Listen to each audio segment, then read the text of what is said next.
Hey, what's up everybody? Chris here, welcoming you back to another Proto Tech Tip.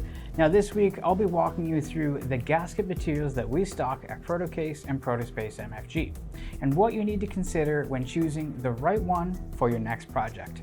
Let's get into it.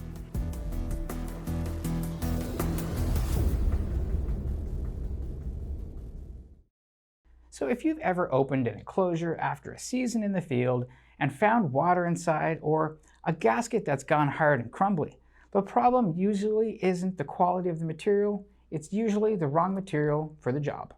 So to ensure that this doesn't happen, it's key to answer two questions before choosing gaskets.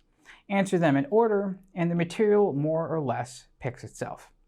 Here's the first question. How much clamping force does your joint actually produce? That matters more than the environment does, and it's the question that most people skip straight past.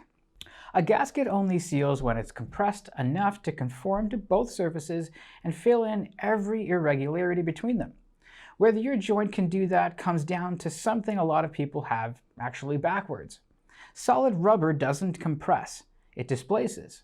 If you've ever squeezed a thick piece of rubber in your hand, you will have noticed it barely gets thinner but just bulges out on the sides. The volume has to go somewhere.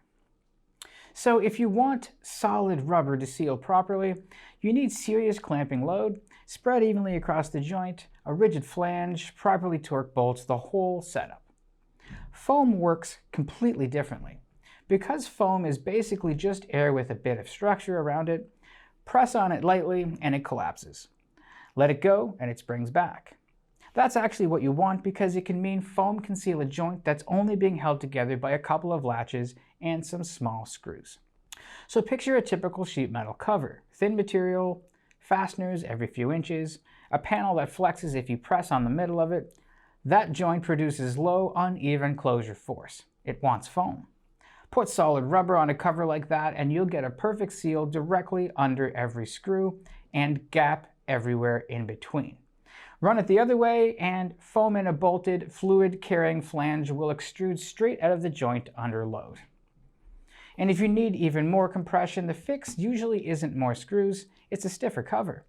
A return flange, a hem, or a formed rib along free edges does more for seal uniformity than adding fasteners to a panel that's still floppy in between them. So once you figure that out, the second question is, what's this gasket actually going to face out there in the real world? Are we talking oil and fuel exposure, sunlight and ozone, extreme temperatures, heavy abrasion? All of that's going to matter when you're narrowing down your options. And here's the trap. Oil resistance and weather resistance pull in opposite directions. Nitrile handles oil far better than neoprene does, and sunlight far worse.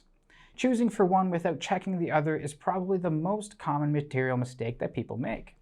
One last distinction before we go through the options. Closed cell versus open cell foam. Closed cell has sealed pockets of air, so water can't travel through the material itself. Open cell is a connected sponge. It blocks dust and air and damps vibration beautifully, but it will pass and hold liquid water. That one difference decides about half of these choices. So here at Protocase and ProtoSpace Mfg, we have 6 different gasket materials in stock. Let me walk through each one of them and when you'd actually want to use one. First up, neoprene foam. This is your go-to, your workhorse material. It's closed cell, which means water isn't going to wick through it. It compresses nicely under the kind of force a latch puts out, and it holds up well outdoors. Basically, if you've got a cover or a door that needs to keep water and dust out, just start here. It's the default for a reason. Buna N foam is what you switch to when oil or fuel is in the picture. Just keep it out of direct sunlight because nitrile hardens and cracks outdoors. Polyurethane foam is soft and needs almost no closure force, which makes it ideal for thin flexing covers and light seals. But standard open cell urethane is not a water seal, it's a sponge. Solid neoprene belongs on joints that can genuinely clamp it and on bumpers, feet, and pads. Abrasion-resistant SBR is chosen for toughness rather than sealing. And Aramid Buna N is a rigid compressed fiber gasket for bolted fluid flanges at high load and temperature, and it will not seal a sheet metal cover. So to summarize, before you can make a call here, run through these 3 quick first checks. First, is it going outside? If yes, cross nitrile and SBR off your list. Second, does it need to actually stop liquid water? Then open cell urethane is out. And third, can your joint really clamp the gasket down? If the cover bends or flexes between the fasteners, then honestly, anything solid just isn't going to work for you. Oh, and one more thing before I go, none of these materials are conductive. So if you're actually dealing with an EMI problem rather than a sealing problem, that's a whole different conversation. Just reach out to us and we will be happy to source any non-stock materials that will actually work for you. So that's all I have for this week's Prototech Tip video.